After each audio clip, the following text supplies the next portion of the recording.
How to export Telegram chat history. So hello guys and welcome back to today's video. So over here in our Telegram, you can easily export your chat history by simply selecting the specific chat, of course. For example, this one over here. And then you're just simply going to click on the three dots over here on the top right.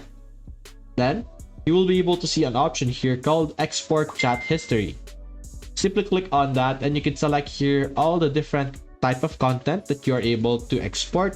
Simply select the specific ones and simply click on export over here. You could also select the path that you want it to go to. But anyway, after you export it, you should then be able to easily get your different content.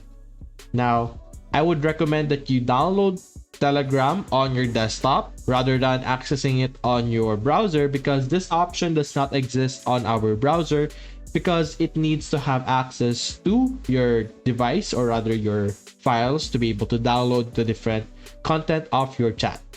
So that's basically it, guys. If you enjoyed this video, leave a like and subscribe. Thanks for watching.